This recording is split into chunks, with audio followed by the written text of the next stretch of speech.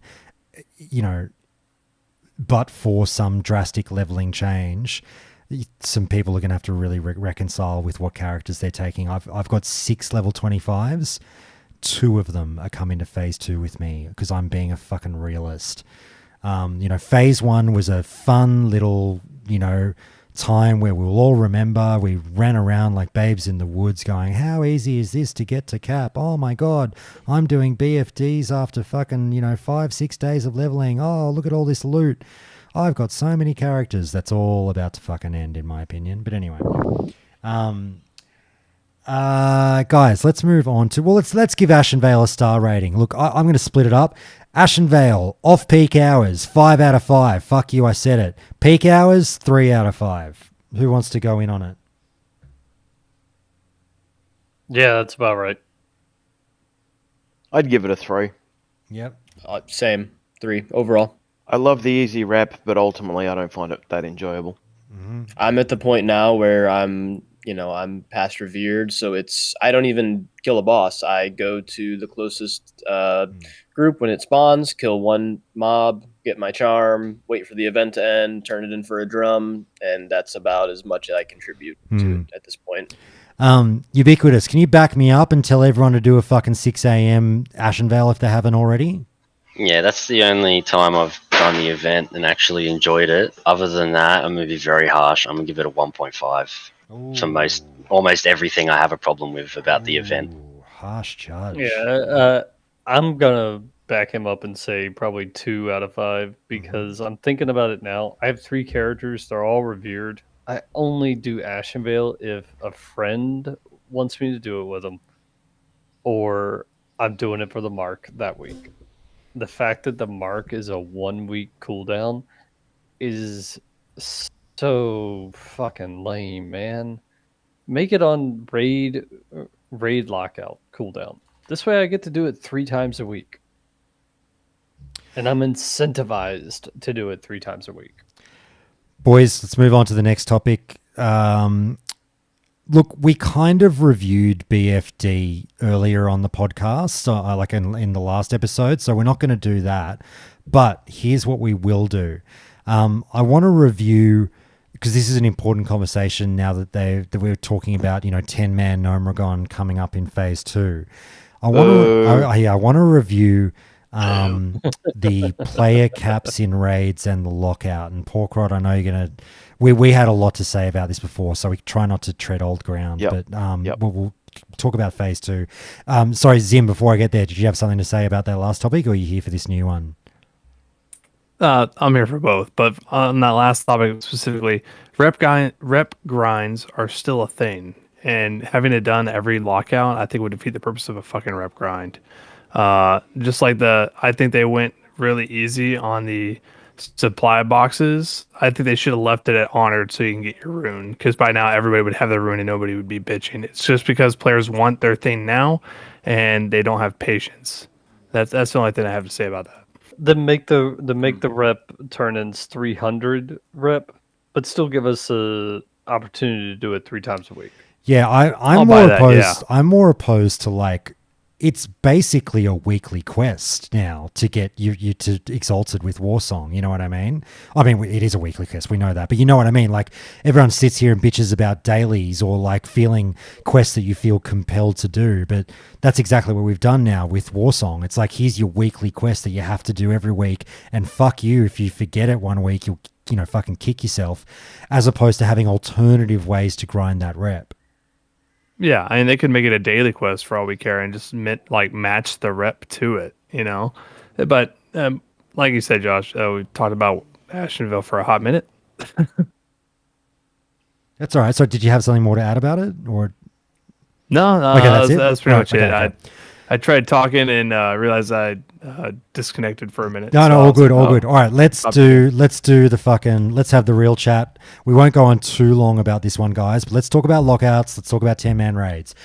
I started off this stream this morning before I started recording the podcast saying I shouldn't be shocked because I feel like I know the classic player base pretty well by this stage, but I'm still somewhat surprised in some way by how much we flip our shit over things like, dungeon numbers and lockout times. I realize it's important in terms of it's the way you play the game, but like for a phase 2 of SOD, and Paul can scream at me for this one, it's different if you're a GM. It's a completely different category. I'm talking about the average player here. The amount of like, I'm just kind of like, I'll take what I'm given. I don't give a fuck. 10-man, 20-man, 35-man, fucking whatever. I don't care, all right? Just, we're getting a dungeon. It's basically going to be UBRS again. Like, it's just a fun dungeon to do casually with your mates. 3-day lockout, 1-day lockout, 2-week lockout. I don't give a fuck, just whatever. I'm being a little bit hyperbolic, but you understand what I'm saying. I don't have a horse in the race. I think moving into phase 2 with 10-man is the right play, personally. I think it keeps the casual nature of SOD going. A lot of people are screaming for 20-man. A lot of people are screaming for 7-day lockouts and to fuck off the 3-day lockouts. I just have to tap the oblivious card here where I'm just like, I'm shrugging my shoulders going, I don't care. So let's get more passionate people than I talking about it. Who wants to start off on why Gnomeregan and the 20-man versus the 7-day thing and all that shit is a big deal, and why it's important to us? It's not a big deal.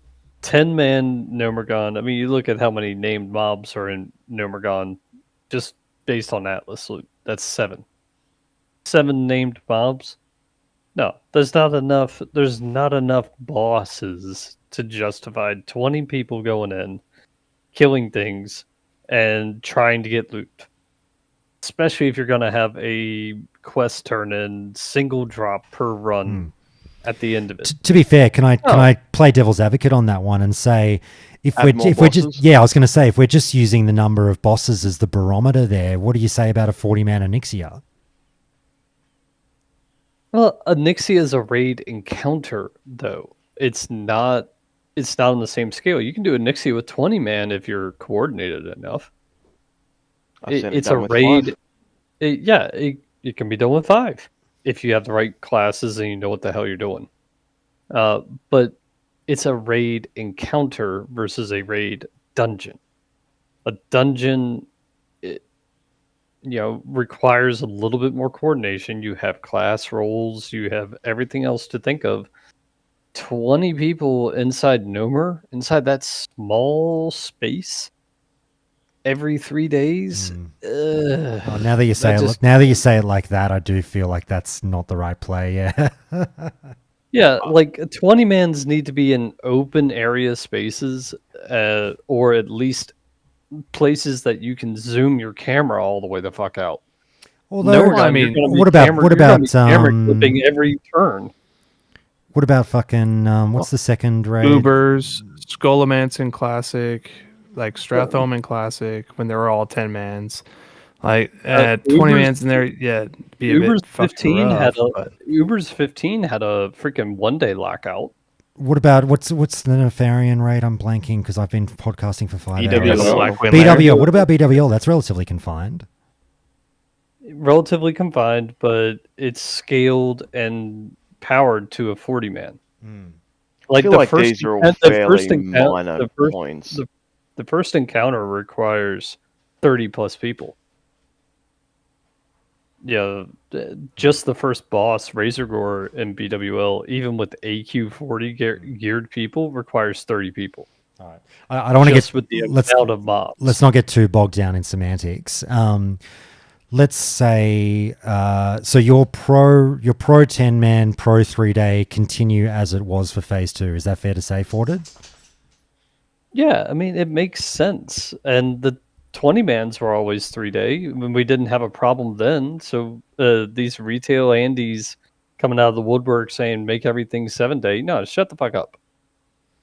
So I push back on that because the 20 mans were always the off night content, right? They weren't the main feature raid at their time.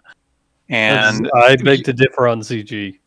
When ZG came out, that was definitely the main focus.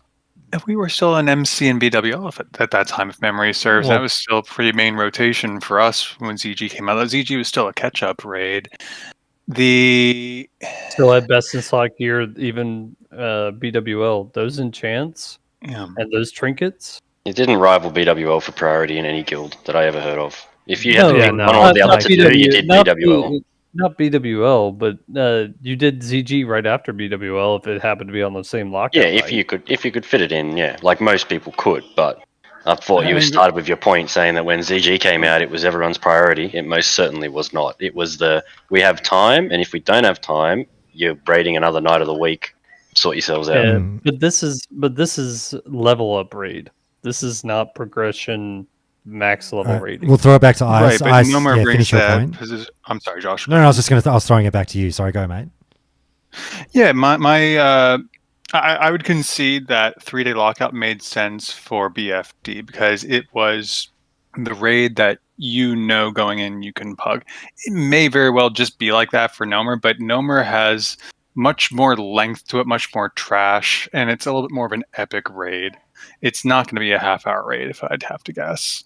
Going in based off of what we know about Nomergan now, not what's coming up, maybe. The devs have stated that they don't want these to be super hard, and I think that's by design. They're level up raids, right? And while it might take a little bit longer than BFD, I doubt we'll see some 17-minute Nomer clears pretty early on, right? I mean, we might eventually, but early on, I doubt it, just because it's longer, it takes more time to get through. I still think that the 3-day lockout works perfect for the idea of the level up raids, because again, you don't need to do every lockout, people. You don't need to take your 5 alts and do BFD every 3 days. It's a level up raid. You go, you get some gear, and it helps you for that next bracket for the first quarter, first half, whatever, right? On that point, Gally, and Mike said the same thing in Discord, I kind of fucking hate that Agrend had to clarify, and I'm sorry, this is not a shot at Agrend.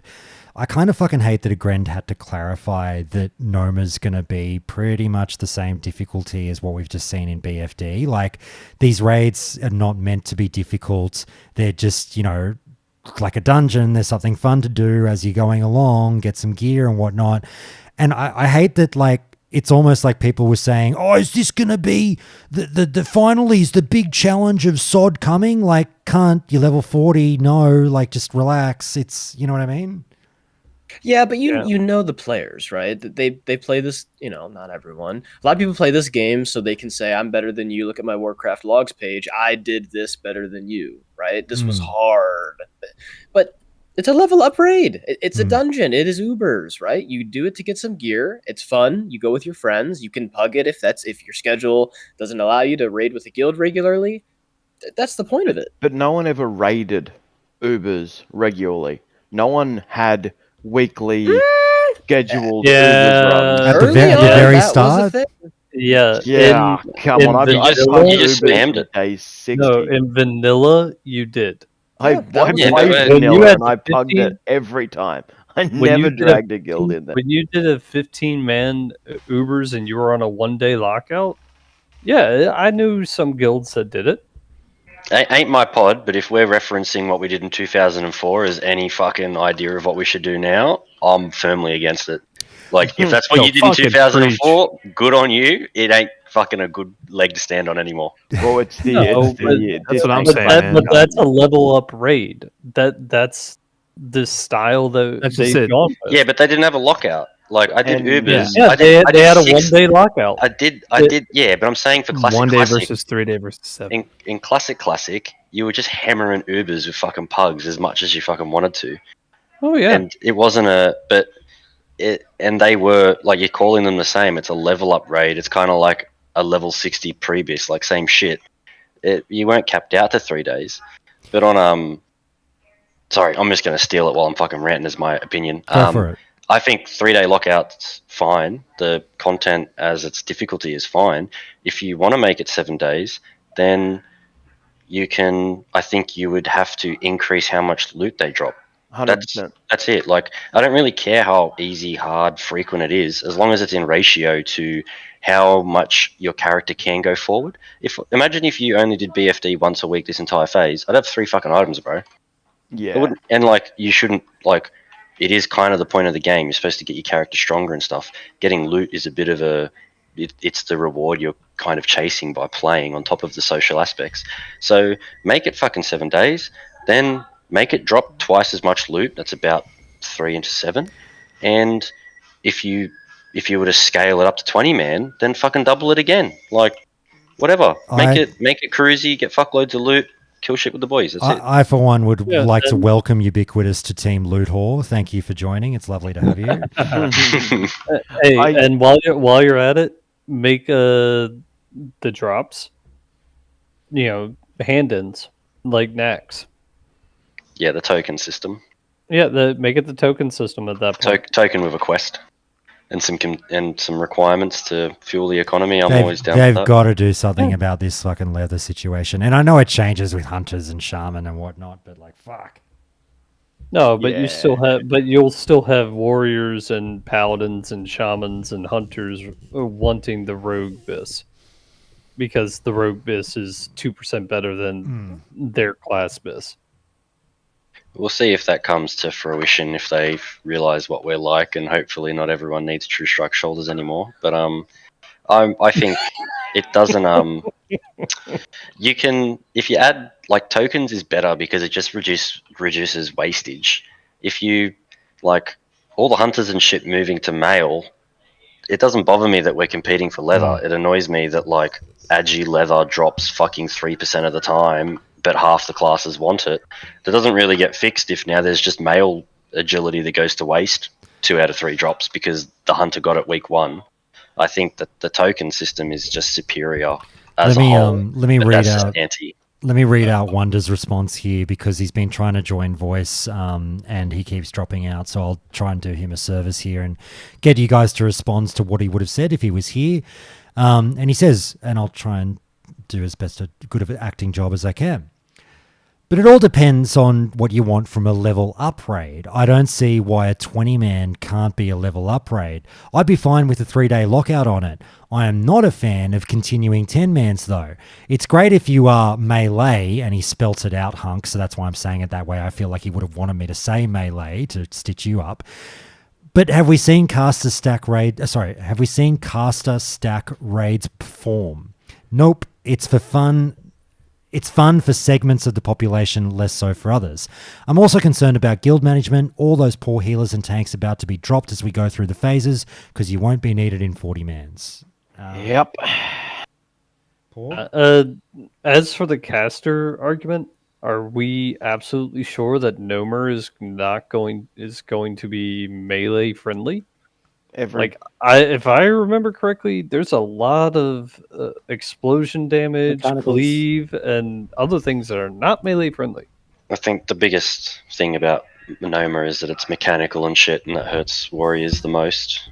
Rogues, it'll get stung a bit, but that's more than the mechanics. Rogues, warriors, and feral druid would all suffer if they actually put mechanical-based mobs that cannot be bleeded in there.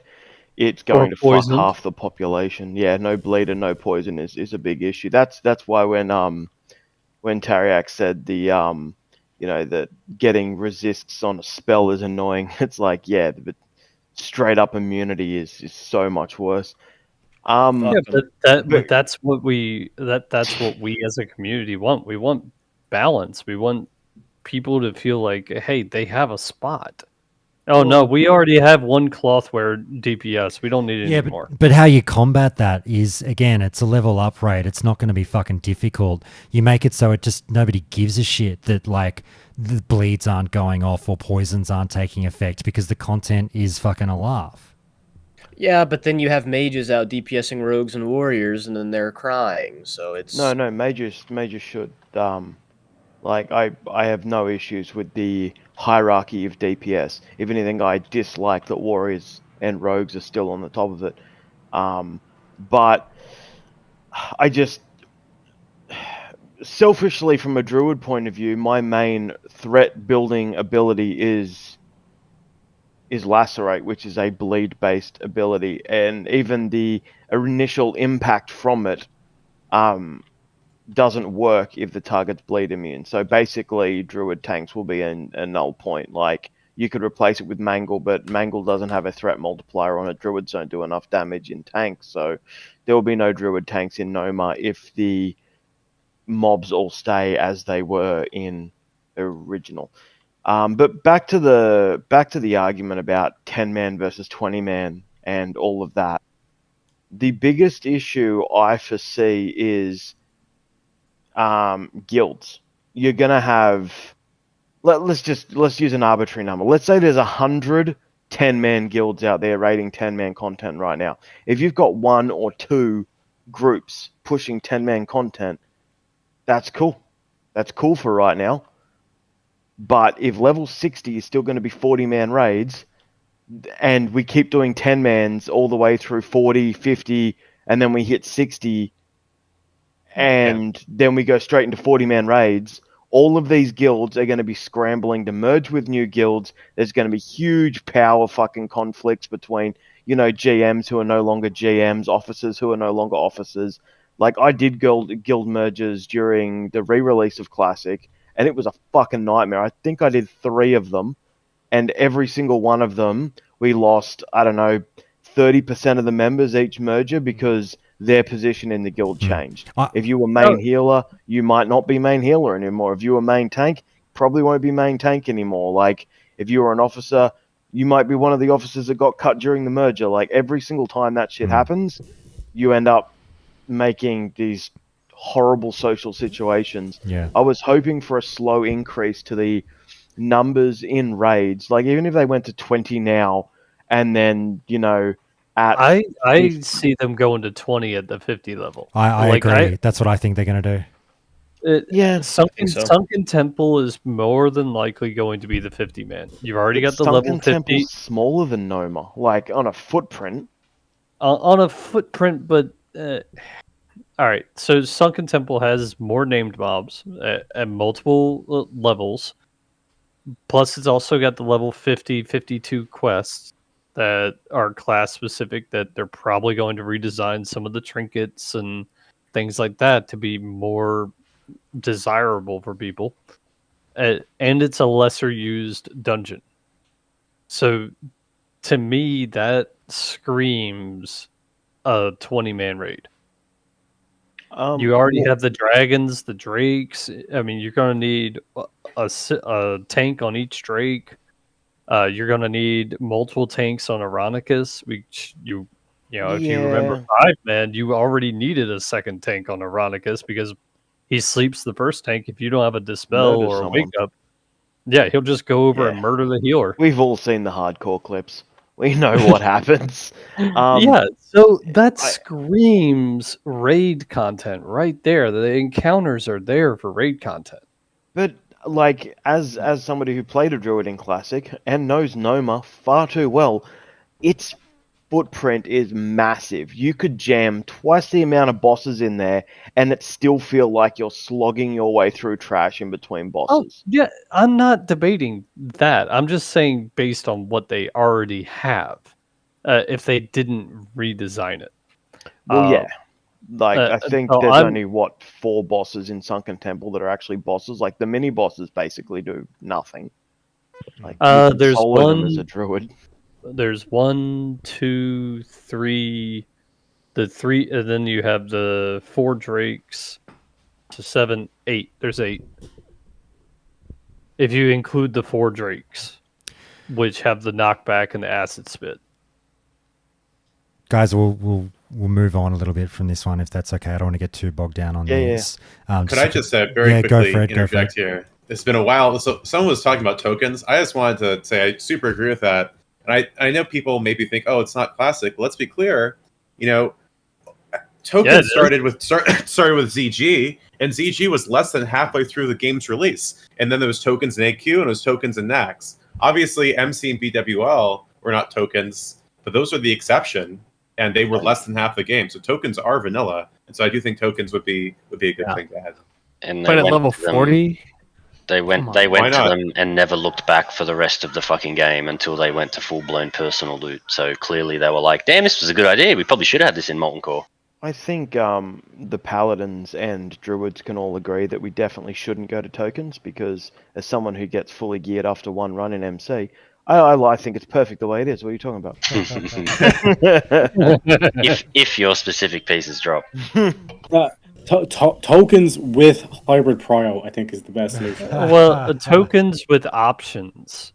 So if you're a melee hunter and you want tiger aspects, you want strength and agility, as opposed to agi and stamina or agi and int, or just pure agi, you could do that. Same thing with rogues. If they wanted a tanking set, they could craft a tanking set. Same things with warriors. So you get plus defense or you get plus strength. Let's. Which one are you going with? I've got one more thing, Josh, Yeah, and then go, you can mate, fucking go. usher us along. Right.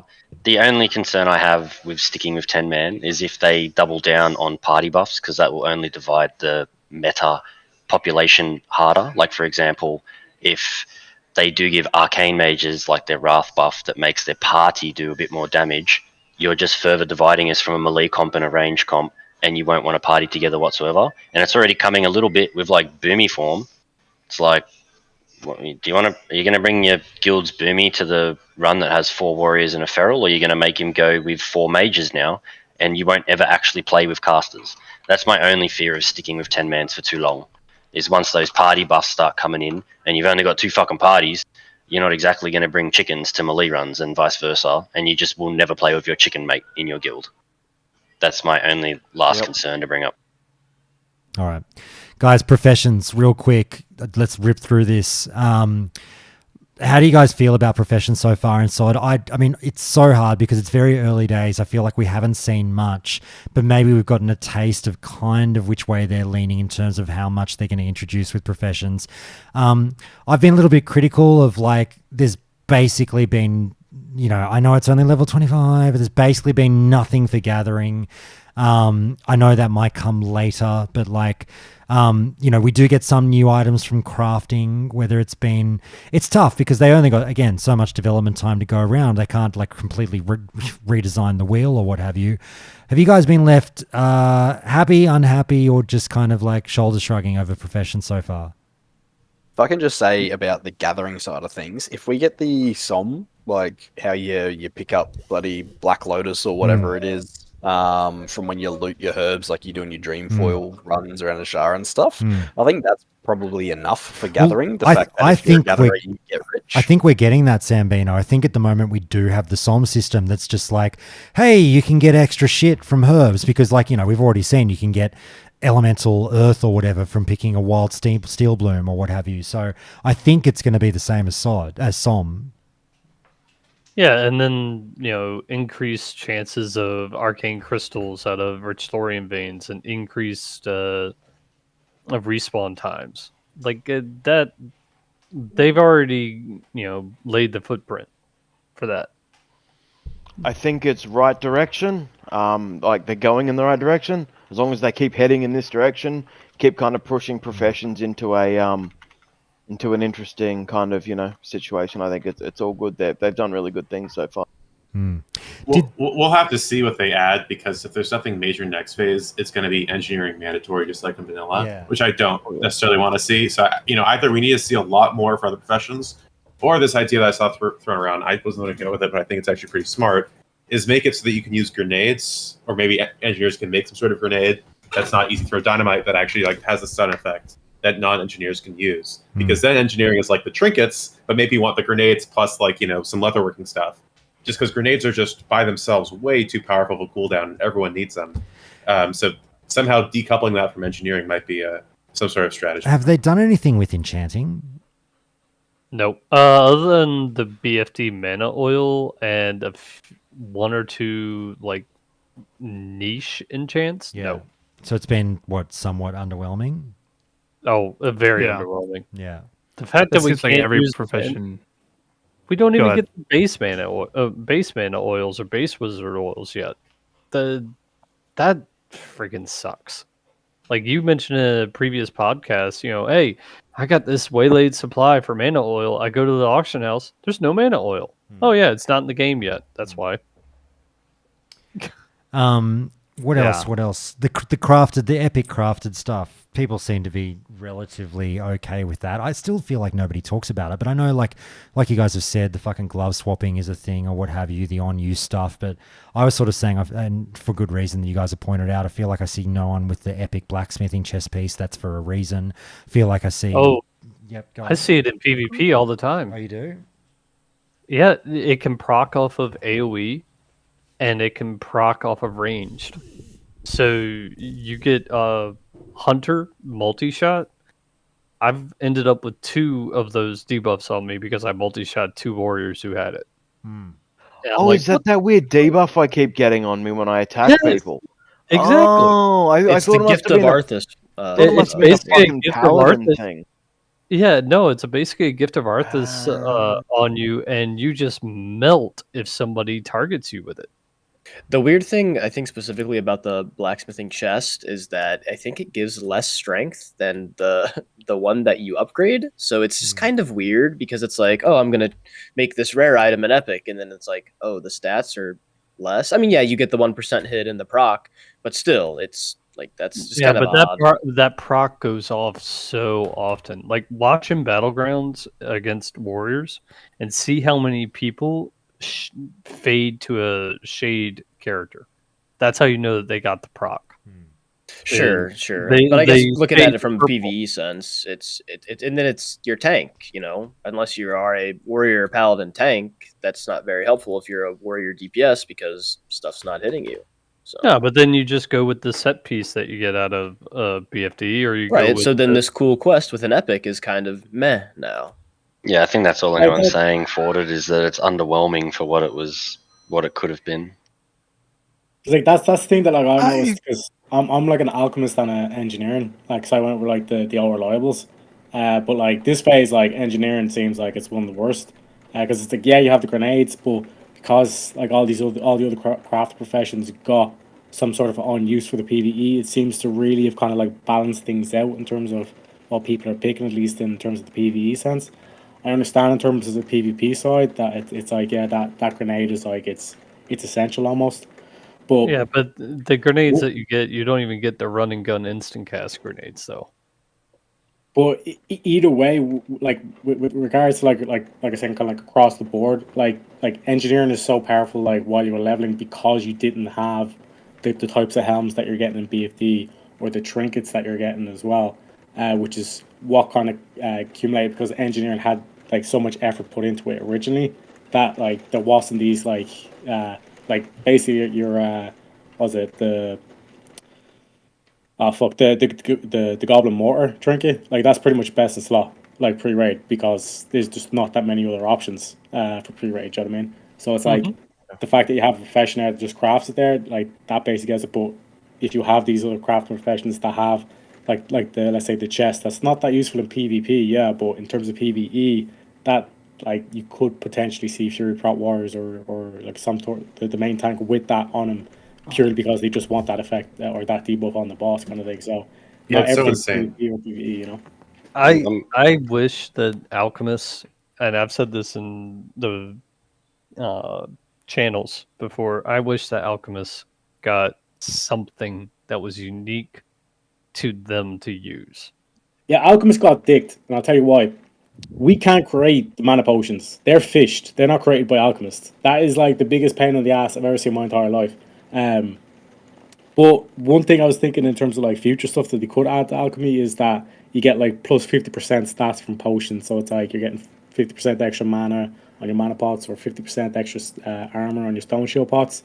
Or crafting procs. So it's like you get additional flasks, elixirs, pots, and all that kind of stuff as well.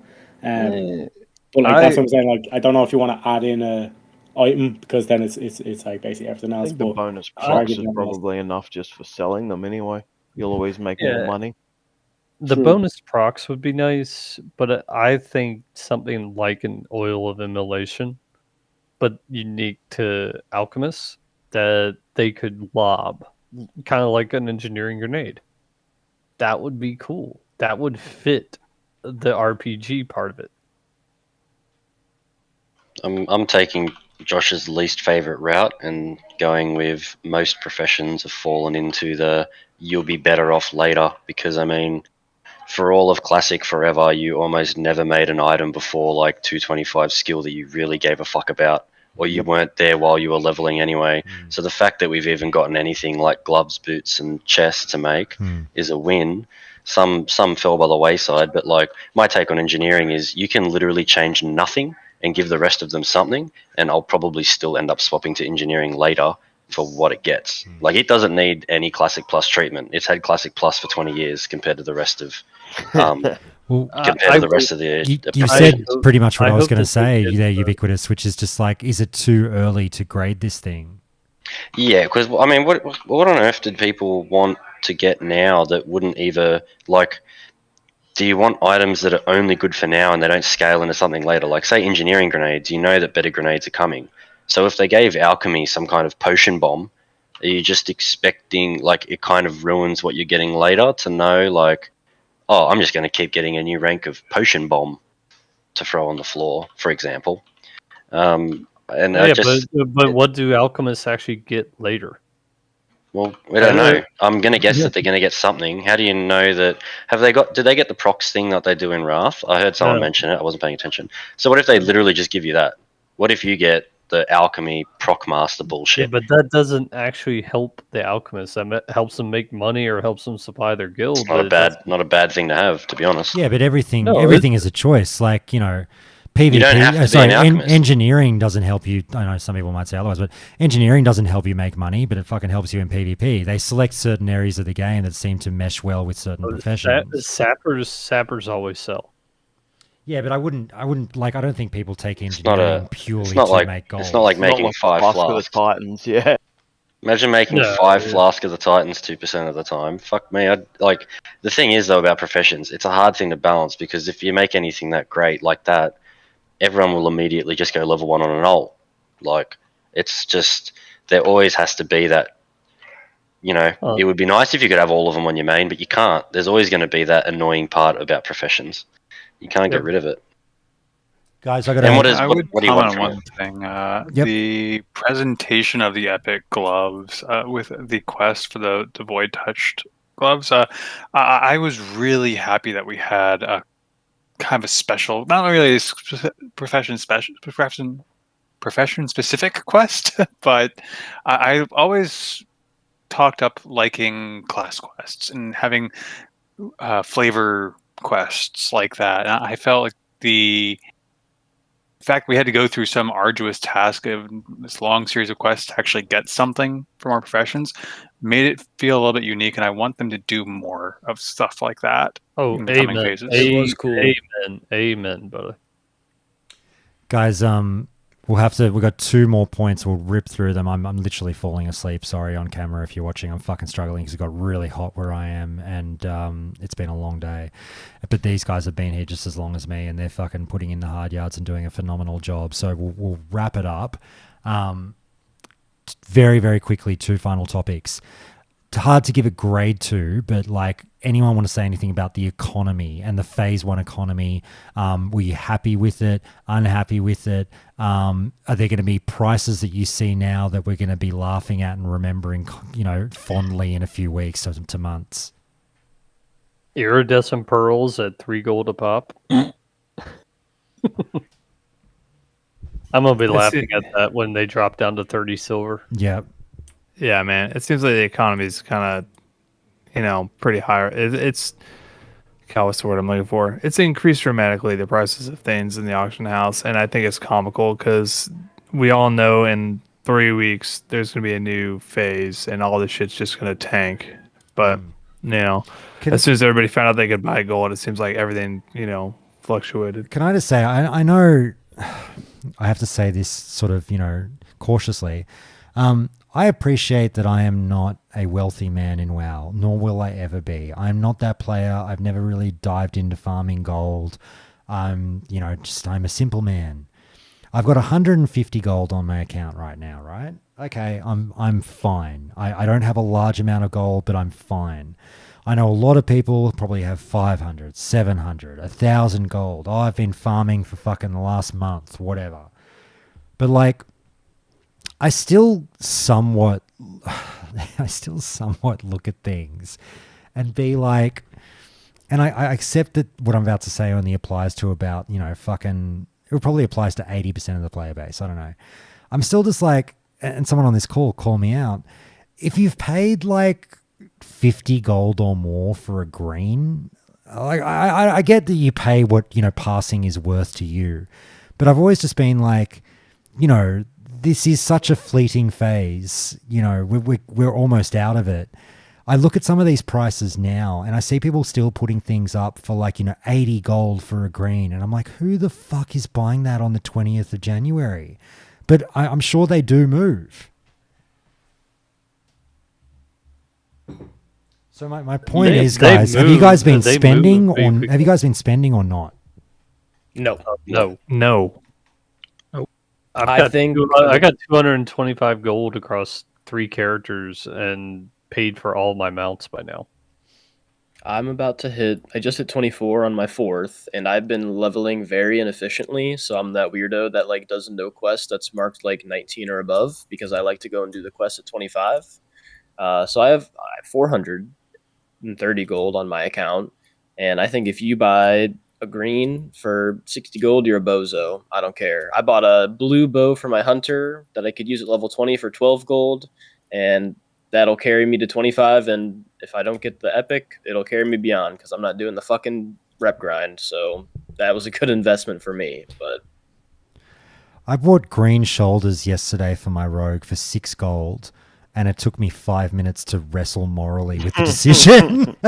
Bristlebark Amos or whatever, the edgy strength ones. No, I'm pretty sure it was Agi Stam. Oh wow, Agi Stam. Oh, okay. I think the real question is, why didn't you spend 400 gold on the Mantle of Thieves? Yeah, you suck, Josh. Oh God, is that seriously what it's going for? No, I mean, that's what people post it for. Yeah. Yeah. You can ask Chris. He's farming them and selling them. I mean, don't get me wrong. I should say, like, a Humbert's helm for 30 gold now does seem, when you don't have a helm, seems a little bit more like it's something that's like a little bit more okay, but I still wouldn't buy it. Well, that's it, right? Like, if like someone like yourself who has so many fucking alts, like, if you're getting 1 to 2 gold a quest, it's really not a lot to go and farm 30 gold in quests, right? But it also, like, this is what I'm saying, like swimming in alts, the whole like, just get all your alts up and running and you'll be the fucking richest person on your server with all this questing. Mate, I've done a shitload of quests over 6 characters and I've got 150 gold. It's not that much money.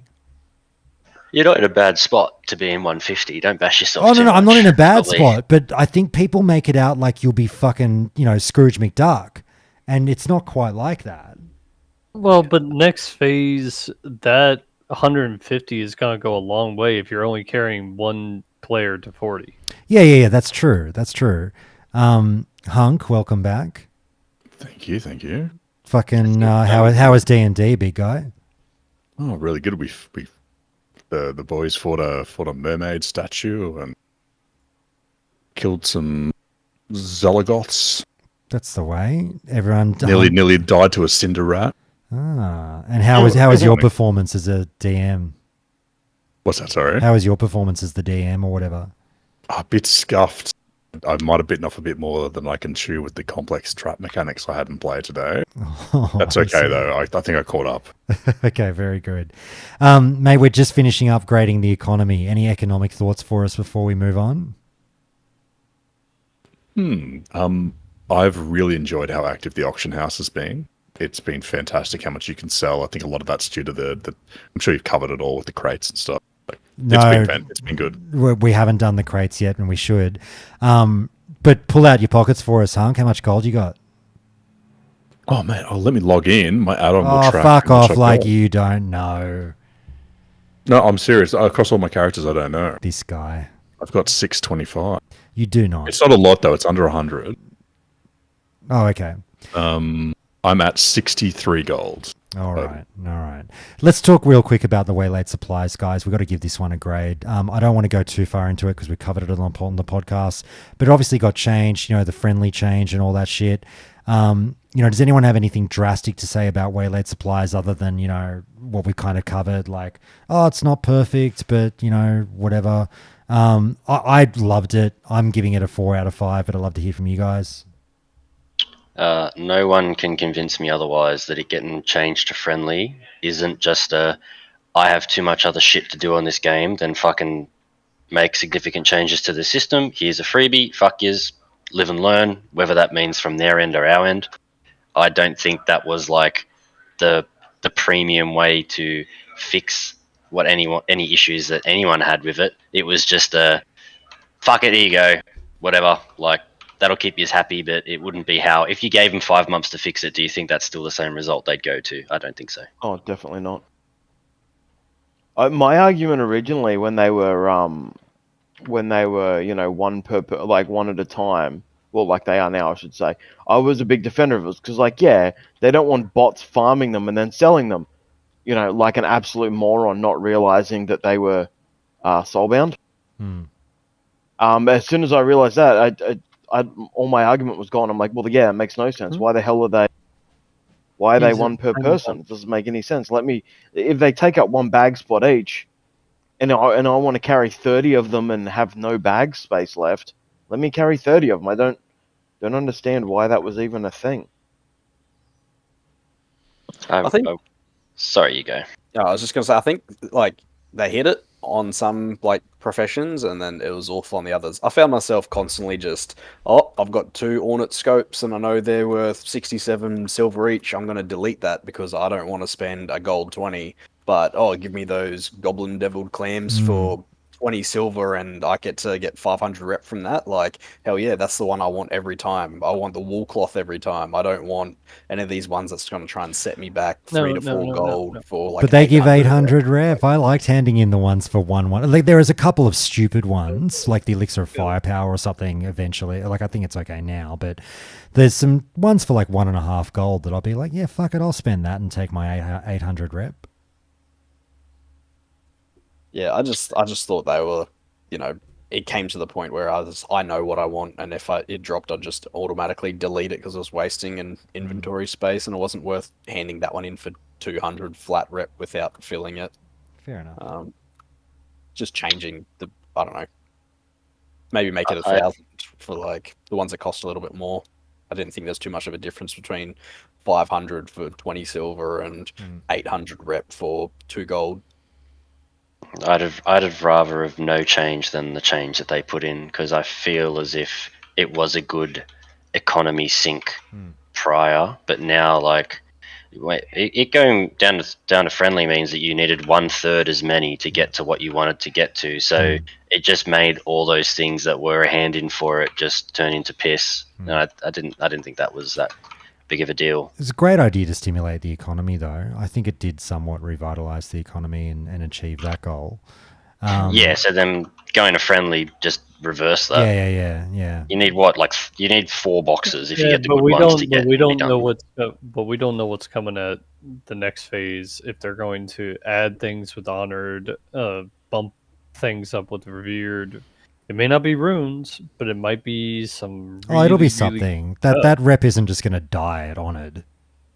Exactly. it won't. But But it still behooves you to get to honored now, so that next phase you can focus on leveling. Yeah, I would agree. And then get the more rep revered boxes as you're leveling, rather than having to go back and start and finish honored, then get revered, and there is it's still an definitely worth incentive pushing it. there if you think ahead. But what if a box next phase, assuming that they just continue with waylaid supplies, starts giving 1750 rep? You're not going to give a shit about any of the ones that dropped before. Or, like, if I'd rather just wait and get one of them than go pick up 3 shit ones from Southern Barons now. I don't think they're going to go up to 1750. 1,000 at the most. We had some now that were 800, I think. Yeah, So right. I could Yeah, see you go going- up but you go up to 1,000, even at Exalted, 1,000, that's 21 hand-ins. That's a good level for that. And if they get rarer and rarer, they seem to get rarer as they get higher. Yeah. Make I've one of heard them. that. Make Then- one of then them a you get fucking the- Edgemasters hand guards, and you get 21k rep for that hand in.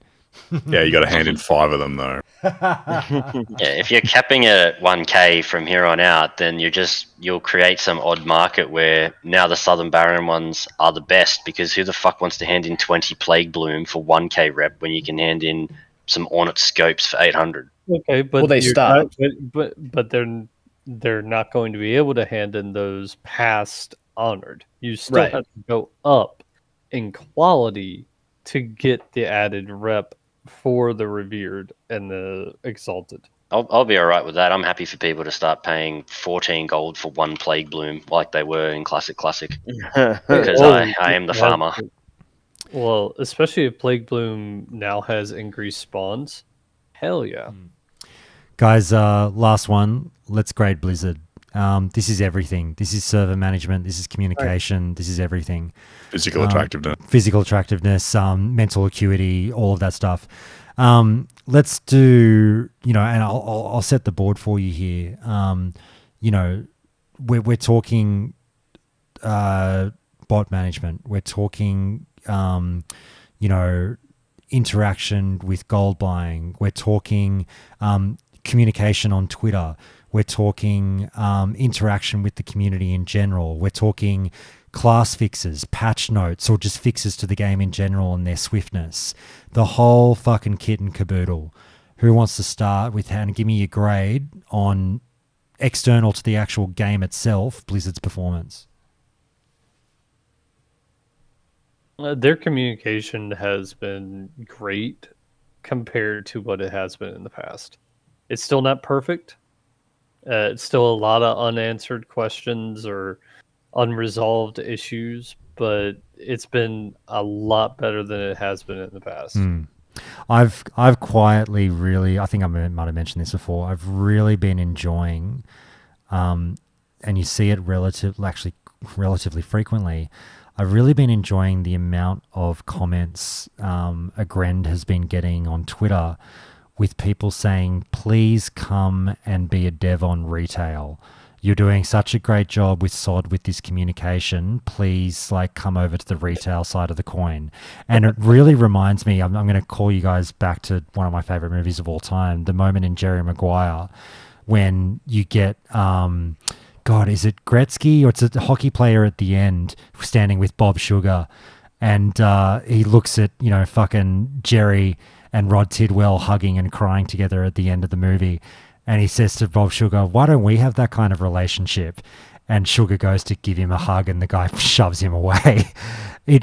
I kind of get that. Like, I know Grandel fucking cringe hearing me make this comparison, but like, I'm getting a little bit of that vibe from the retail crowd right now, going like, we had our Jerry Maguire in terms of, and the classic team is more than a Grend, but a Grend is very much so a public face of the game right now. We have that relationship in a way with a Grend, in that we can communicate with him. We're able to talk to him, he talks back, highs and lows get discussed, blah blah blah.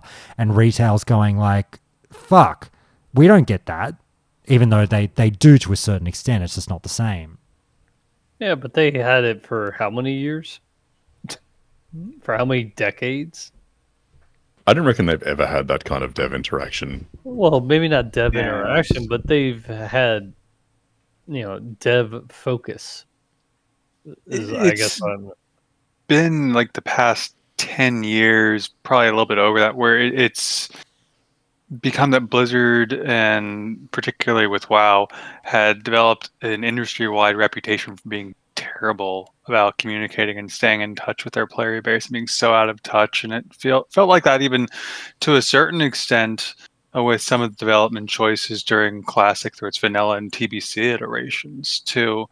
But they've really had an about face with SOD, I think, and maybe that's due to the passion of the developers, or maybe even just Agrin himself. If he's doing such an overwhelming job, he's changing my opinion. It's probably not just him, but he and the class development team are reaching out more, and you can tell there's a lot more interaction because we all have we have an actual understanding of some of the development choices now that they're making, and it's being described to us in a way that makes sense to the community. It doesn't just seem like bullshit right out the gate.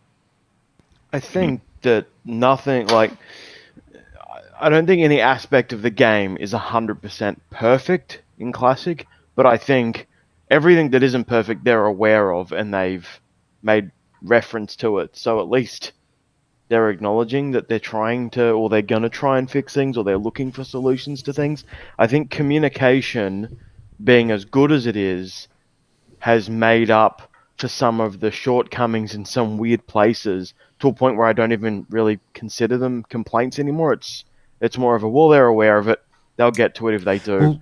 Well, I think as a whole, their whole team is like rocking an 8 or a 9. I think. Well, I'm glad you said that. This is the tricky question: is this balancing act? It's whether it's uncomfortable for people or not, or just a difficult task. That balancing act of knowing there are such like great positives out there, but also having to weigh that against the negatives. And we've talked about it before, so I don't want to get into it deeply. But like I said, whether or not this is a WoW thing or an MMO thing moving forward, but like we do unfortunately have bots. We do unfortunately have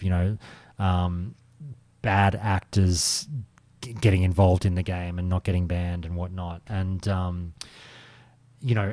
does the good outweigh the bad? And I'm not leading to a certain answer here. I'm just saying, what's your grade, and how does the good and the bad factor in? That's why for me. Yeah, go ahead. God. Nope, go ahead. That's why for me, I stood so kind of firmly on the side of Blizzard with the whole bot rant that I done, because like I said, it's not only like 5 out of 5 Joshes, it's 5 out of 5 Joshes with a hunk star on top.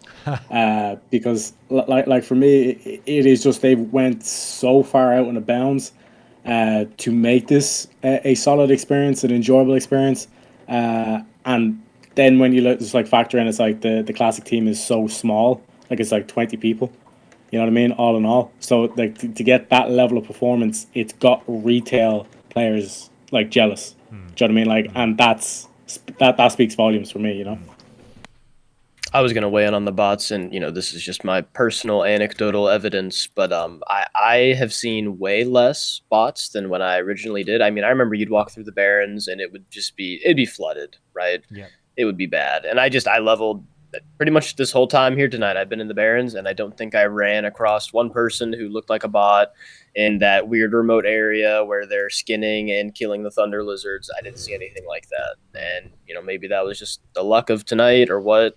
But I think it's gotten a lot better personally, which is cool. Yeah, I agree, and I feel like I don't want to sort of like say that I'm not saying that other people aren't seeing them. I'm not saying that your experiences aren't real, but I'm the same, and I've been saying it for 2 months. I'm like, I still can honestly tell you, like, I've played, fuck, Hunk, how much sort of I played? I mean, we're talking fucking... Not too much, you're a fucking degenerate. We're talking like, fucking hundreds of hours. Like, it's getting disgusting. I played for 10 hours yesterday on a lark. It's getting out of control, but like, even yesterday I didn't see a single bot. I've seen 10 bots total in like 200 hours of gameplay. Now that might be my server. I don't know, but like, I get that they're out there. I get that they're a problem and they're absolutely an issue moving forward, but I've just not had to deal with many. So I don't know what to say. Tinfoil hat. What they're doing here, right? Every time you report a bot, they don't ban them. They move them onto a bot layer. So now all the bots are just on one layer together that humans aren't allowed on. So they can still make bot gold and sell it, but we don't have to interact with them. This man's gone deep. That's what tinfoil hat do right there. Oh dear. So look, I mean, I'm at a solid 4 out of 5, all pros and cons considered. I think that the communication has been next level. Also more importantly, the flexibility on class changes and the willingness to nerf, buff, maneuver, be flexible and quickly has been really good to see. Everyone wants to bitch and moan that their thing hasn't been changed yet, but like, you have to look on the whole what's been changed, and like, they are clearly actually developing this game as opposed to drop it. Everyone said they would just drop it on us and walk away, and that's not been the case. I'm really positive about it. So unless anyone has anything else on Blizzard's performance, let me know. No, I think the communication has been great, and for how much everyone's loving SOD, in terms of the balancing of the game, I don't know if that many players have considered how much easier it is to actually balance with the axis of SOD runes and talents in the game, and the fact that they can make new items from all three of these fronts. They can very quickly make shit specs not so shit, whereas like, imagine trying to fix Boomy and Classic in their talent tree. It gets a lot more murky, whereas in this, like, we've got our talents. They could change one rune and you'd wake up and Fight Club has 2 new specs and a different BIS list for you to operate off. And it's a lot easier for them to do that. And so what I'm getting to is that in the next phases, when we do have access to a full talent tree, I think it'll be more exciting for the balance of the game. Like, the buffs and the nerfs we're getting now are just kind of ironing out a few wrinkles that came to the front.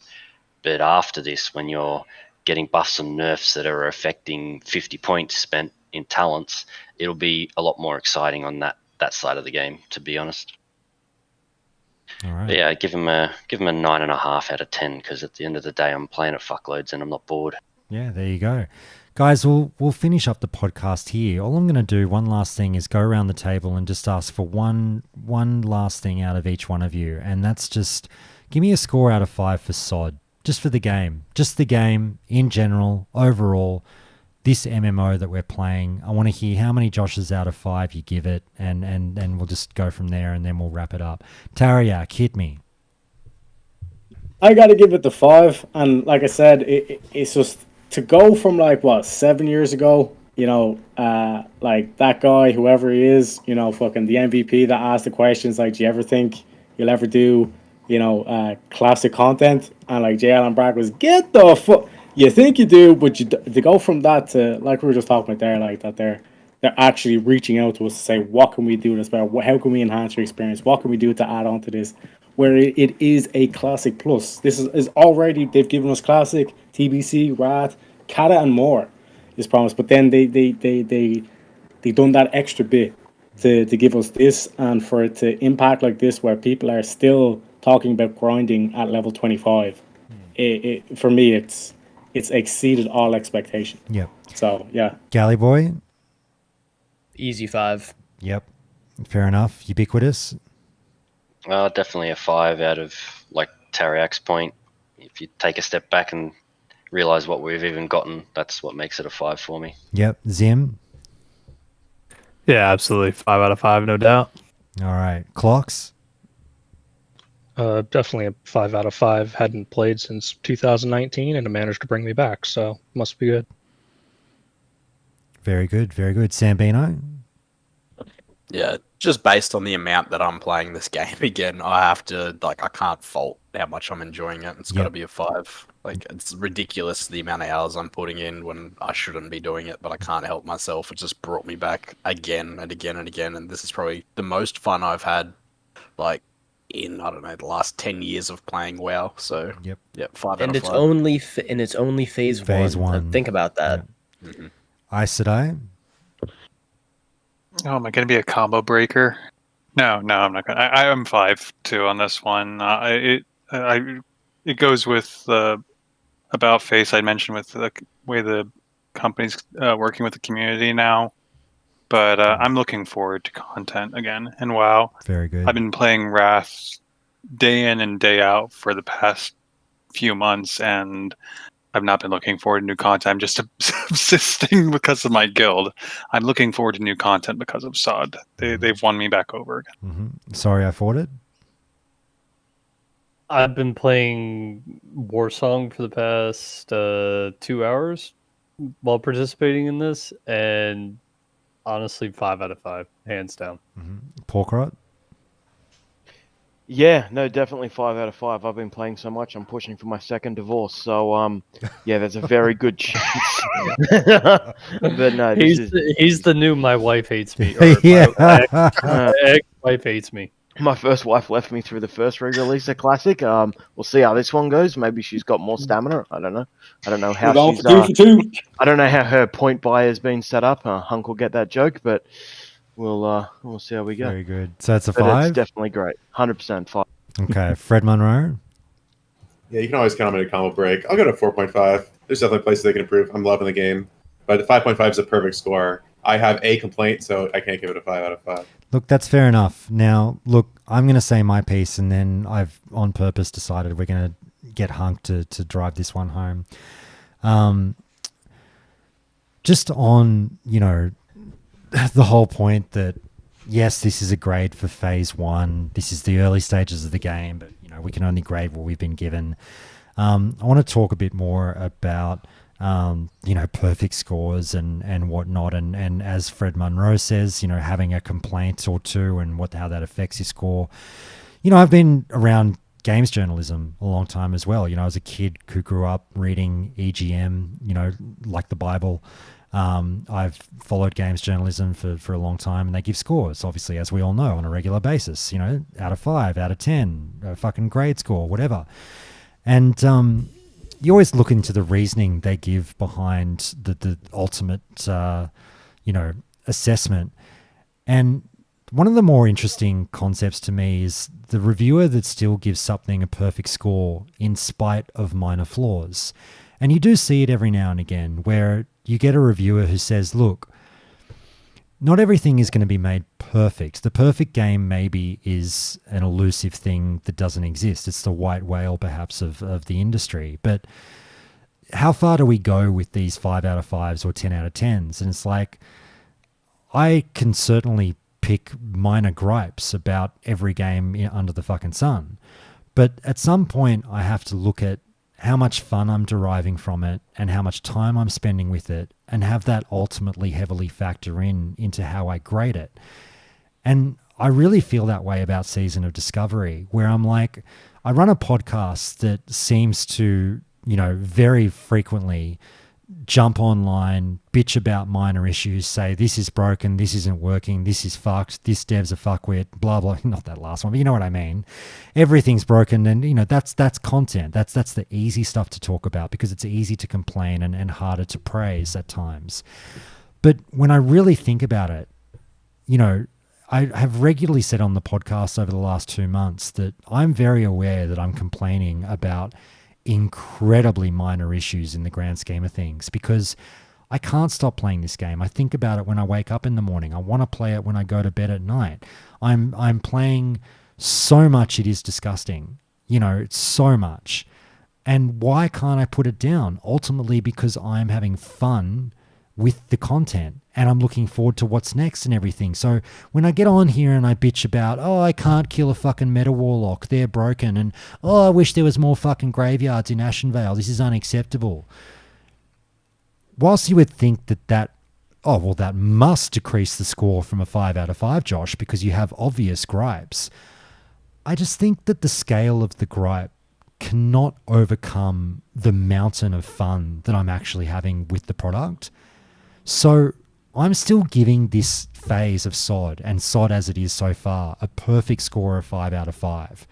It's a long, long extrapolated way of saying exactly what everyone else has just said, but I wanted to be a massive wanker about it. And Hunk, I'm going to throw it to you at the end to hammer home, just to ask, do you know what I'm talking about, and what is your score? I 100% agree with the way you kind of just summed it up. Like, it has been, I think, the perfect game for right now. And it has recaptured, like, I guess it's created like almost like the new what, like World of Warcraft zeitgeist, MMO zeitgeist for 2023 and 24. I'm giving it a 5 out of 5. Not because it's the most fun I've ever had in a game, not even because it's my favorite MMO I've ever played, just because for right now, at this time, it's the perfect game to come along. It was new, it's fresh, it's captured my interest. And I would recommend it to anyone to try. Yeah, I give it a perfect score. There you go. Hunk, I love you. I love you too. Let's run away together. I love everyone. We're all just fucking broing out. Everyone, boys, girls, everyone, go play some SOD. Get it up, you. He's Enjoy got it. enough. Pork Rod's coming. I don't want to run away. All right, let's wrap it up there, kids. Thank you so much. Let's do our goodbyes. Shout out anyone you would like to shout out, be it guild, partner, whatever it might be. Tariak, thank you so much, you fucking legend. Thanks for having me, Josh. Shout out to my mom. Yeah, that's sweet. Yeah, that's pretty much it. That's the way. That's the way. Galley boy. Shout out to you. Shout out to the community. Shout out to my fiance. She's on her way home from Italy. So for her, she's on a plane right now and has been on multiple planes. So I get to go pick her up in a couple hours. So thank goodness for that. Good man. Good man. Ubiquitous. Hey, thanks for having me on again, putting up with me. And shout out to Equinox. Hopefully no one pings me in the Discord for how often I'm on here. They're going to think we're banging soon. Zim, go for it. Yeah, no, thanks for having me, guys. It's been a blast talking and whatnot the past few hours. You catch me streaming on Twitch and all that jazz. Just started, so bear with me. Very good. Clocks, thank you so much for joining us. Oh, thank you, Josh, for having me on, and shout out my wife for being okay with me playing this for now. That's the way, Sambino. Thank you. Like to shout out to a couple of the fellas in the guild yesterday. I was unable to make this week's extra lockout, but what they did for me was they factored in a staff run where they've got 7 leather wearers, 2 hunters, and myself trying to grab the staff that unfortunately didn't drop, but it was like a procedure of like half an hour of like trying to form the perfect BFD group so that way I could get the staff if it dropped. So thanks to Rain, Chili, NCQ from the guild. Big appreciation. Very good. Isadai, thank you so much. Yeah, thank you. I gotta shout out my guild, F tier. We're on a Crusader strike for SOD, and we're on Faralina for Wrath. Always recruiting. They'd give me a ringer if I didn't say that we were recruiting. Otherwise, though, always be good to each other. Tell your friends you love them, because you never know how important it is for them to hear it that day. Thanks, everybody. Very good. Sorry I forwarded. Shout out to my guild Nuance on Living Flame American. Shout out to my wife for putting up with me and my SOD addiction and still loving me nonetheless. Very good. Pork Rot. Yeah, just to kind of mirror everybody else, shout out to my wife for for not leaving me yet. I'll make her listen to the end of this episode just so she can hear it. And yeah, shout out to the guild. Thanks for everyone putting in the effort. Outback Raid House. You guys are legends. Very good, very good. Fred? Shout out to you, man. Thanks for hosting it. And no other shout outs. I mean, just my friends who I'm playing solid with, really. Thank you, mate. We're 6 hours in. My head is about to fucking explode. Hunk? Fuck, why do we do this? Why are we such suckers for punishment? What's going on? I don't know. I went off and played some D&D and had a beer in the middle of it, so I'm good. I'm recharged. I'd like to Ready just... to raid tonight, Hunk. That's so, right. So Hunk's going to continue the podcast for another 6 hours. That's Exactly. what he's saying. Yeah. No, I'd like to shout out everybody's wives as well.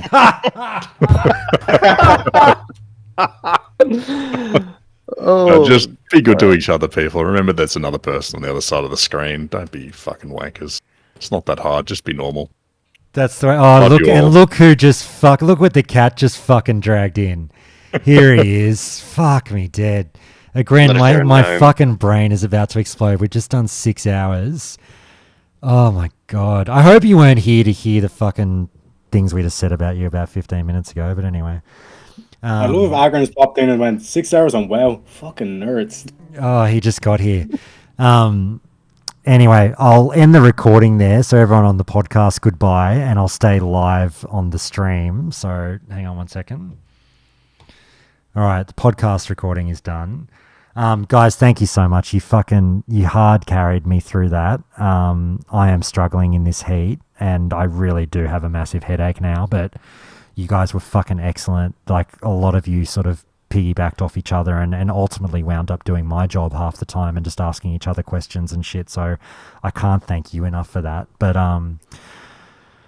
no, Grant, I'll tell you, I made the acute observation. I think I said this before on stream, but not on a podcast. Where I was, and I know you're gonna fucking hate this, and you're gonna cringe and try and deflect and do the there's no I in team thing, which is fine.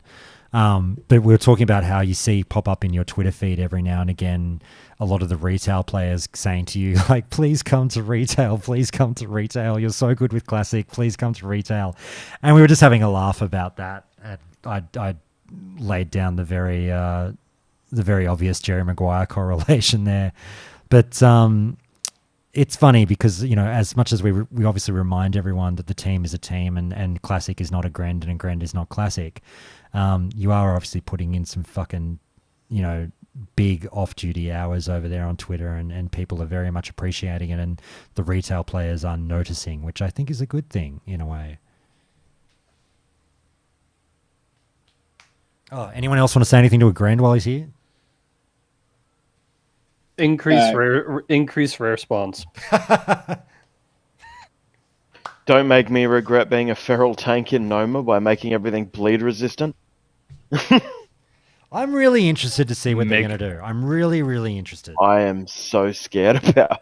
I don't care. I'm cleave and explode all of the melees so that casters have a chance to shine in Noma. It took me a lot to not get on my high horse and hold back on the podcast, where I'm just like, look, I am somewhat self-aware of the fact that I'm the douchebag that keeps going, I don't care about damage meters. Like, we get it, Josh. You're a fuckwit. Everyone else does. I don't care, but I'm interested to see what they do. No, I just want melee to die. Like, Melee. if they decide to stay in for mechanics, I would just want them to die. As a healer, no, fuck it. You didn't pay attention to mechanics, you die. Oh my god, as a healer, the amount of people who die on the fucking turtle boss and then get pissed off, and it's like, dude, or the totem died. You didn't switch targets to the totems. Yeah, my world buffs. Have I admitted? As you literally did not move. Gally, have I admitted as a Malay player the whole time through SOD, it took me fucking 6 weeks to work out. Malay. Oh wait, I said it right, dick face. It took me 6 weeks to work out that the turtle boss explodes at 0 stacks. Oof. Yeah. As long as you aren't bitching about your world buffs, I don't care what you do. No, my consumes. I had all my potions. Yeah, shut up.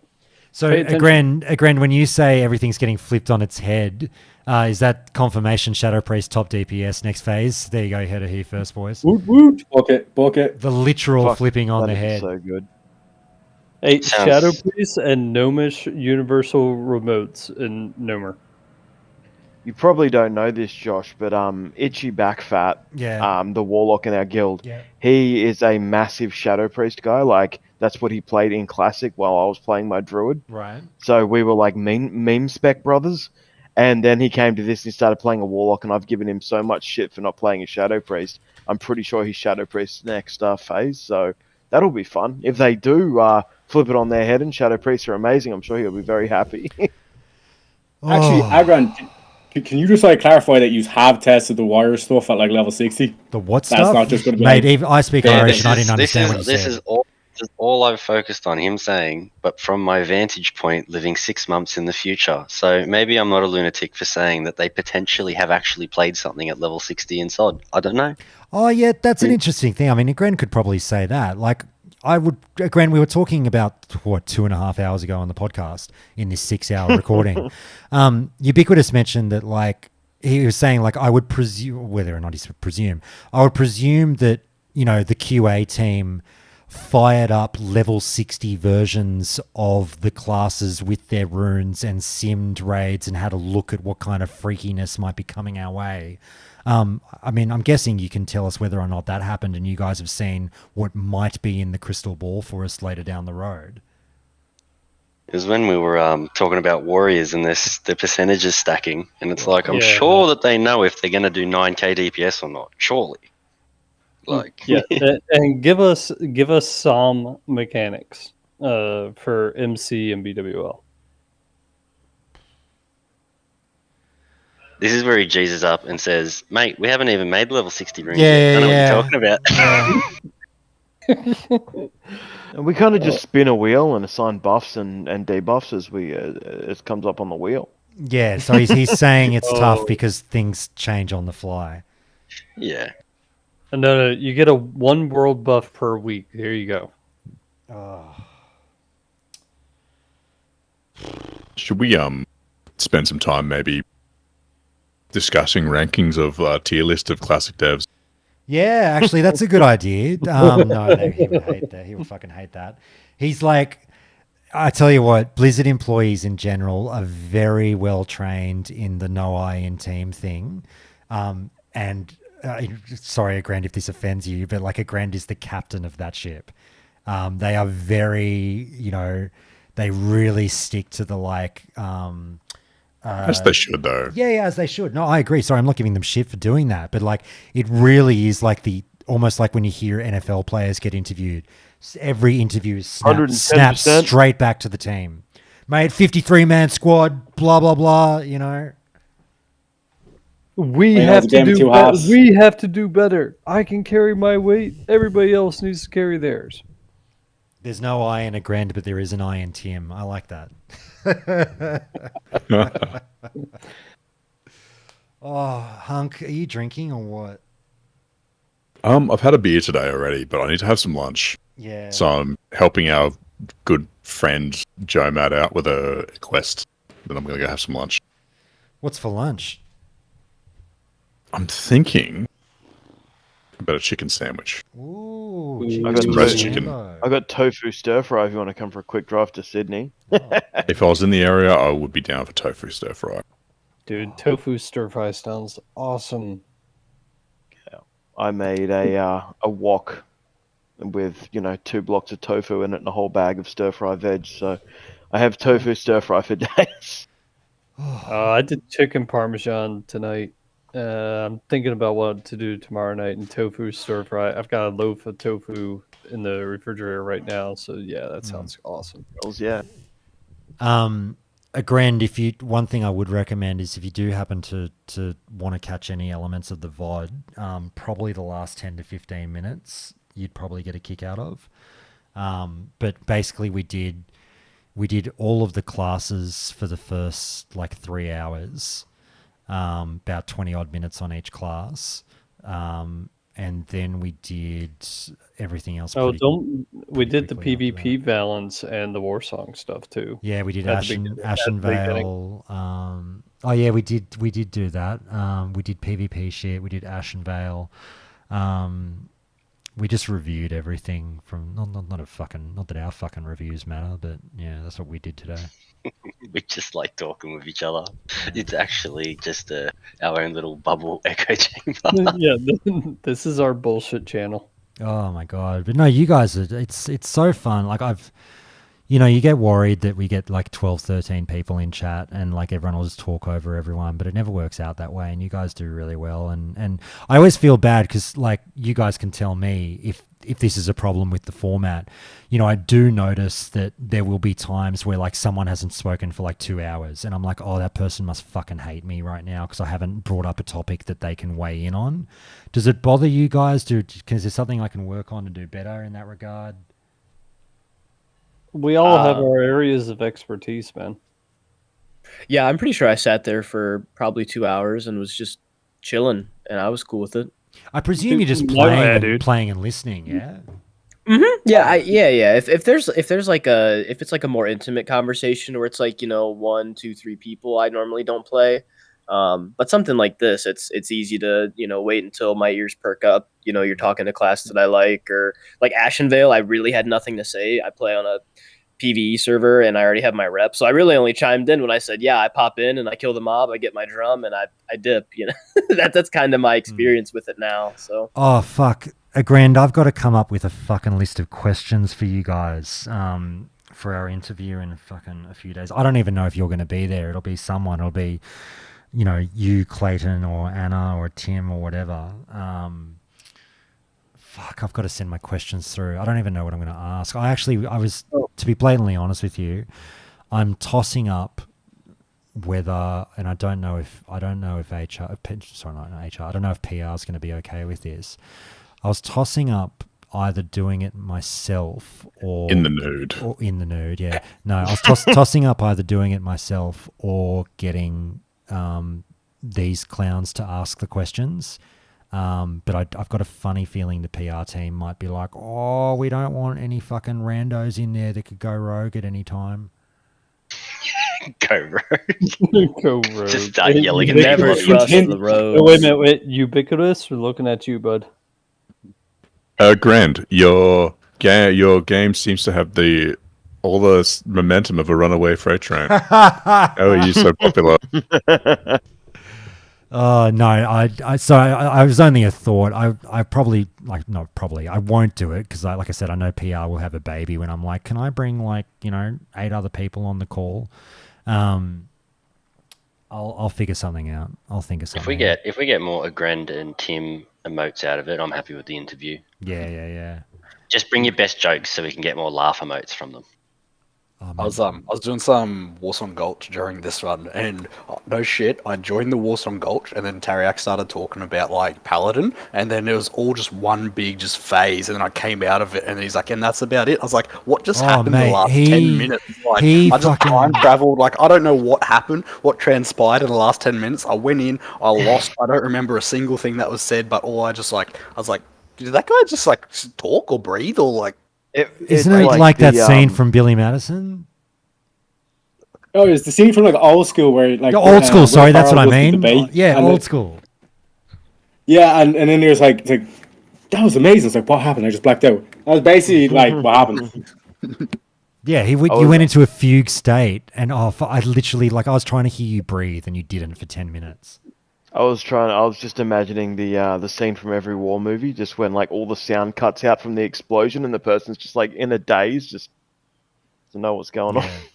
Yeah, that's the problem, Wonder, is like, look, I will be a bit selfish and like fucking Hunk can rap me for this one, but like, if I do get to fucking compliment myself for anything, I think I do come up with half decent interview questions. But also, like, I'd love to get some kind of a one day, like a countdown vibe with the devs, like have the devs hanging with the community and answering the questions and shooting the shit in a safe environment. You mean a town hall? Well, yeah, in a safe environment where one fuckwit's not going to be like, excuse me, can you talk to me about Bobby Kotick for fucking 20 minutes? Like, Some fuckwit's not like, can you see yourselves ever releasing classic iterations of the game?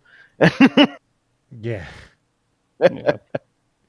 One last thing I wanted to ask, because I don't know if he's going to listen to the entire podcast.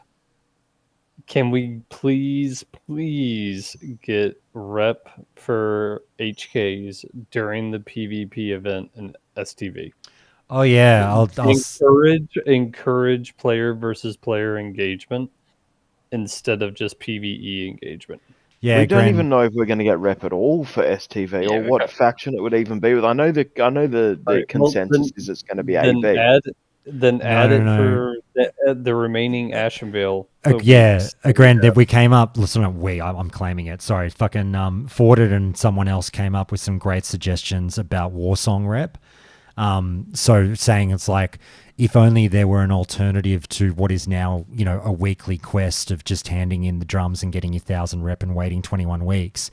They floated out there, being able to get rep via PvP kills in small increments in the zone, or a great one that I really, really liked. And Grant, You're welcome. Yeah, this is pork, right? You tell me if this is too wild, Grand. I thought this was a fucking phenomenal suggestion. If you could get reputation only beyond revered, not until you're revered, but once you are revered with Warsong, you may now accumulate rep through wins in Ashenvale in the event. Yeah, because it would force people to actually play for the win. Yeah, give us an incentive to keep going back there when we're revered. It adds a level of gameplay and enjoyment to the event. Well, there you go. He agrees. It's a good idea, Porkrot. So there's something. I have a good one every once in a while. My wife tells me. She lies.